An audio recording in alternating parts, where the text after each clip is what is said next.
안녕하세요. 반갑습니다. 말씀을 사모해서 이 방에 찾아오신 여러분, 오늘 욥기서 32장부터 37장에 이르는 부분을 통해서 깊은 인생의 진리를 깨닫고 여러분의 삶의 변화와 또 풍성한 삶이 되기를 간절히 소망합니다.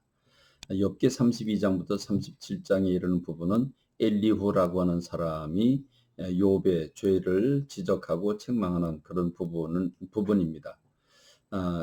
이제 욥기의 후반부에 들었는데, 욥이 정말 최선을 다해 살았고 악에서 떠난 삶을 살았고 하나님을 경외하며 중심으로 살았고 구제하고 나누고 살았는데, 이런 어마어마한 상상하지 못할 그런 고난이 찾아오게 되니까 어째서 나한테 이런 고난이 찾아오느냐, 참 의아해하면서 친구들은 네가 죄를 짓지 않고서야 어떻게 이런 일이 찾아오겠느냐.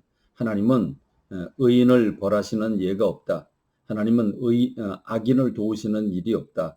악인은 하나님 반드시 심판하시고 의인은 도우시는데, 내가 이렇게 망하게 되고 내가 이렇게 고난받는 이유는 분명히 내가 알지 못하는 무슨 죄라도 있기 때문이다. 이렇게 아주 가정을 하고 그들은 그게 진실이라고 믿고, 그래서 죄가 없다고 말하는 그 욥이라고 하는 사람을 용납하지 못하고 정죄하기 이르릅니다.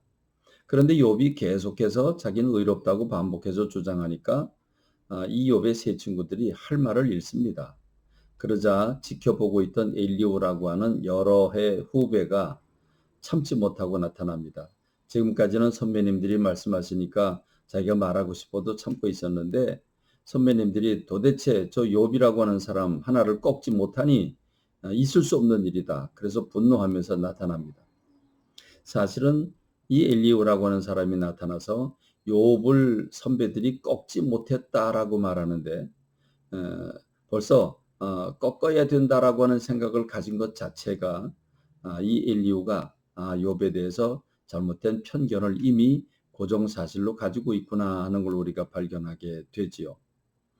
그렇습니다. 이 엘리후라고 하는 사람은 이렇게 얘기를 하죠. 33장 3절에서 내 마음의 정직함이 내 말이며 내 입술에 아는 바가 진실을 말한다라고 말합니다. 그러니까 자기가 말하는 건 다 진실이다. 자기 생각은 다 옳다 이거죠. 그리고 욥은 잘못됐다 이겁니다. 결국 내로남불입니다. 그렇습니다. 내가 로맨스인데 남이 하면 그건 불의한 일을 한 것이죠. 그렇습니다.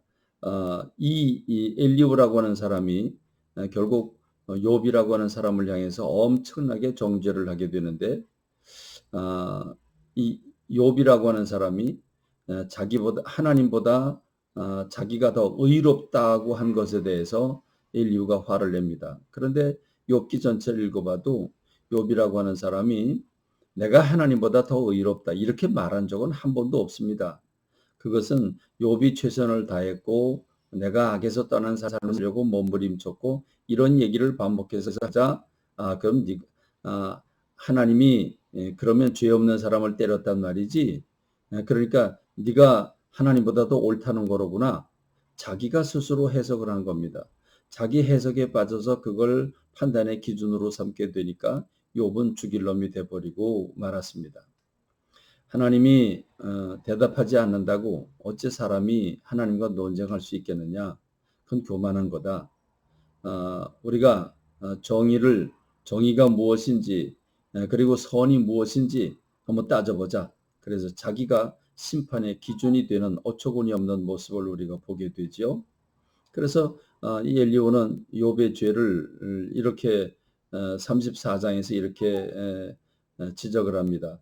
욥이 나는 의로우나 하나님이 내 의를 부인하셨고 내가 정당함에도 거짓말쟁이라 하였고 나는 허물이 없으나 화살로 상처를 입었도다 라고 하니, 어떤 사람이 욥과 같으랴.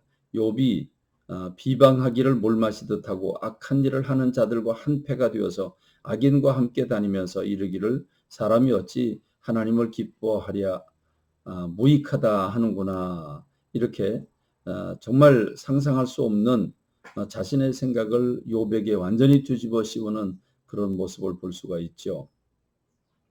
그러면서 엘리후는 끝내 이렇게 말을 합니다. 욥이 끝까지 하나님 앞에 시험받기를 원한다. 저주도 이런 저주가 없지요. 저는 이 엘리후라고 하는 사람을 생각하면서 사람이 자기가 가진 생각이 옳다고 생각하고 남이 틀렸다고 생각을 하면서 그거를 판단의 기준으로 삼을 때 얼마나 비참한 결과가 오는가, 얼마나 한 사람을 살인하게 되는가 하는 것을 바라보게 됩니다. 그렇습니다. 오늘 이 욥의 세 친구나 엘리후라고 하는 사람의 이야기는 남의 얘기가 아니죠. 오늘 우리의 이야기입니다. 오늘 우리도 정말 이 욥의 세 친구나 엘리와 같은 실수가 없기를 원합니다. 오늘 자신을 돌아보며 겸손하게 하나님을 섬기고 고난 가운데서도 인내하는 욥을 배우는 저와 여러분이 되기를 간절히 소망합니다. 말씀 맺습니다. 감사합니다.